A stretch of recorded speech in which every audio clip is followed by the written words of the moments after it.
Olá a todos, meu nome é Amanda e junto com a Raquel nós vamos apresentar a norma 19.011 de 2018 na matéria de auditoria ambiental do Instituto de Ciência e Tecnologia da Unesp São José dos Campos.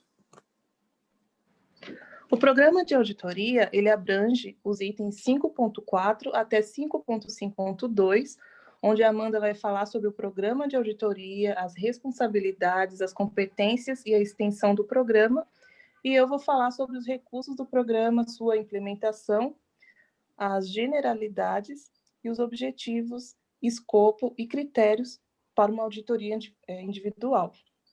A Amanda vai continuar com a apresentação. O item 5.4, ele estabelece o programa de auditoria. O primeiro subitem diz respeito aos papéis e responsabilidades dos que irão gerenciar o programa. Pode ser uma ou mais pessoas. Tais papéis e responsabilidades são estabelecer a extensão do programa de auditoria de acordo com os objetivos e junto com qualquer restrições conhecidas. Definir as questões que possam afetar o programa, implementar ações para abordá-los, integrando tais ações às atividades de auditoria.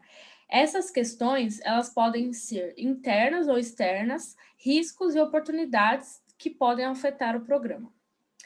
Além disso, assegurar a seleção da equipe de auditoria e a competência global para as atividades, atribuindo papéis, responsabilidades e autoridades. Determinar e assegurar a provisão de todos os recursos necessários para o programa de auditoria.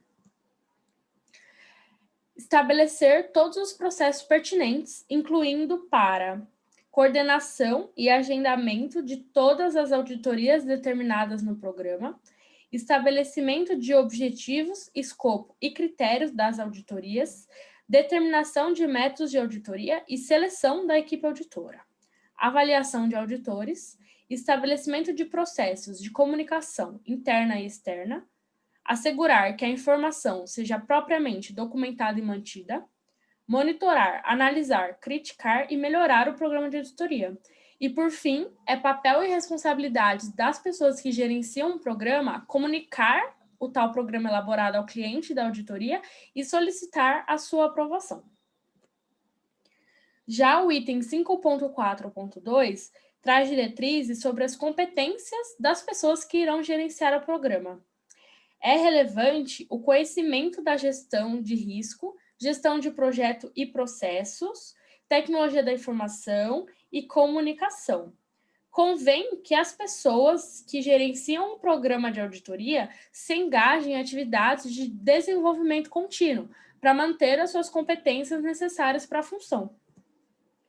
As pessoas que gerenciam um programa precisam ter competências necessárias, como já foi falado, englobando riscos e oportunidades associados, questões internas e externas, de modo eficaz e eficiente, incluindo o conhecimento de princípios da auditoria, métodos e processos, normas de sistema de gestão e outras normas e documentos que forem pertinentes, informação referente ao auditado e o seu contexto, requisitos estatuários e regulamentáveis aplicáveis e outros requisitos que forem pertinentes à atividade corporativa executada pelo auditado.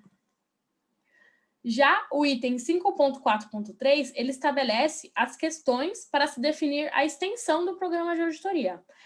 A extensão, ela pode variar dependendo da estrutura ou das atividades que o auditado executa. Outros fatores que impactam a extensão são os objetivos, escopo e duração de cada uma das auditorias do programa e o número total de auditorias, método de relatar e acompanhamento da auditoria, normas do sistema de gestão e outros critérios, número, importância, complexidade, similaridade e locais da atividade a serem auditadas, fatores que influenciam a eficácia do sistema de gestão e também resultados anteriores de auditorias, programas de auditorias e análises críticas. Questões de idioma, culturais e socioculturais, preocupações das partes interessadas, mudanças significativas para o contexto do auditado ou suas operações, riscos e oportunidades relacionadas, Disponibilidade de tecnologia da informação e comunicação para apoiar a atividade do programa de auditoria, em particular, o uso da auditoria remota. Ocorrências de eventos internos e externos, como não conformidade de produtos e serviços, brechas de segurança da informação, incidentes de saúde e segurança, atos criminosos ou até incidentes ambientais. Riscos e oportunidades de negócio, incluindo ações para abordá-los. Esses foram os itens que estabelece a extensão do programa de auditoria. Bom, agora eu, Raquel, vou continuar falando sobre a determinação dos recursos do programa de auditoria. Esse item trata do que deve ser considerado ao determinar os recursos do programa, onde recursos financeiros e principalmente de tempo, lembrando que o tempo, o cronograma, é justamente definido pelo programa que vai temporalizar a auditoria. Então, esses recursos são essenciais para implementar, gerenciar e melhorar as atividades desse processo. Os principais métodos de auditoria estão no anexo A1, onde eles estão tabelados de modo a dispor as atividades do auditor, tanto na modalidade presencial quanto remota, em função da interação do auditor com o auditado. Esses métodos são os mais comuns, no entanto, a importância da escolha do método mais indicado vai ser determinado de acordo com os objetivos, o escopo e os critérios estabelecidos. Além disso, combinar diferentes métodos pode otimizar a eficiência e eficácia dos processos de auditoria. Por exemplo, aqui na tabela, como as atividades de interação humana são praticamente as mesmas, tanto presencialmente quanto à distância, a melhor escolha vai depender, por exemplo, do nível de risco em alcançar os objetivos, recursos que viabilizam a comunicação interativa, no caso remoto, ou até mesmo o nível de confiança entre o auditor e a equipe do auditado. Agora, voltando ao item C, nós podemos continuar mostrando que, novamente, fala de tempo disponível dos envolvidos no processo, porém, em alinhamento com os objetivos particulares do programa, ou seja, alinhado ao cronograma. O item D fala da extensão do programa de auditoria e os riscos e oportunidades, que já foi também tratado anteriormente, porém, aqui é citado porque influencia nos recursos requeridos pelo programa. A parte dos custos financeiros, bem como todo o detalhamento referente à viagem, deslocamentos, acomodações, e aqui já fazendo o link com os demais itens abaixo, a diferença do fuso horário, tecnologias indispensáveis, equipamentos, requisitos de segurança da instalação, enfim, todo esse planejamento pormenorizado é uma forma de considerar todos os recursos que serão necessários ao programa. Só um adendo aqui na letra I, mais um anexo, a informação documentada no anexo A5 destaca a importância dessa documentação estar completa, correta, coerente e atual, visto que deve fornecer evidência que demonstra que os requisitos estão sendo atingidos, ou seja, é um instrumento de verificação. Bom, agora voltando para finalizar, toda essa parte de planejamento até aqui inicia-se agora a partir do item 5.5, a fase citada lá no PDCA, que é a fase do fazer.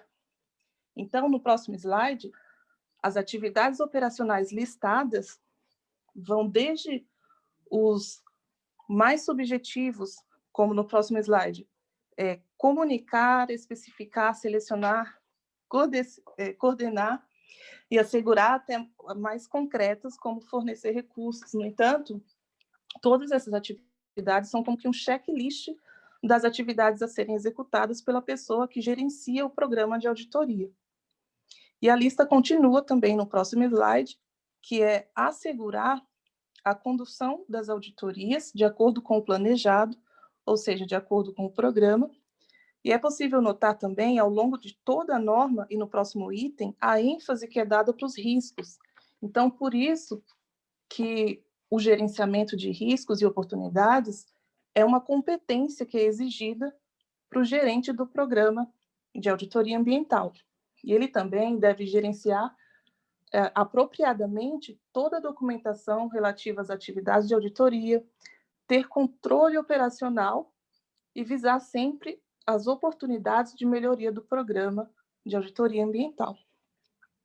No item 5.5.2, perceba aqui que a definição dos objetivos, escopo e critérios são para uma auditoria individual, porque até então, lá na fase de planejamento, o programa é voltado para um conjunto de auditorias, e aqui, na fase de execução, essas definições são específicas para uma auditoria em questão.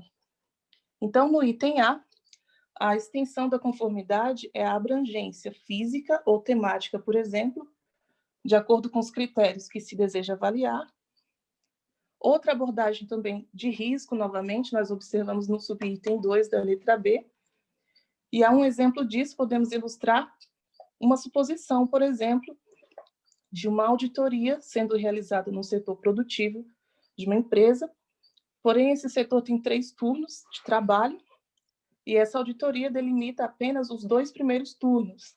Porém, a maior parte do efetivo daquele setor é do turno 3. Então, o risco atrelado a isso é muito alto, porque você deixou de fazer a auditoria justamente no turno onde é a maior porcentagem dos trabalhadores, podendo haver aí um desvio de amostragem nesse exemplo.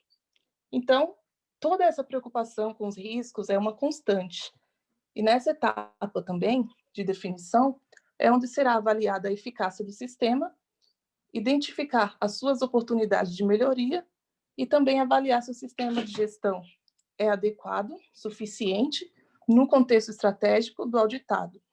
E todos esses critérios, determinação do escopo e tudo mais, tem a finalidade de atingir os objetivos estipulados pelo Programa de Auditoria Ambiental. E com isso nós finalizamos aqui a nossa apresentação. Muito obrigada.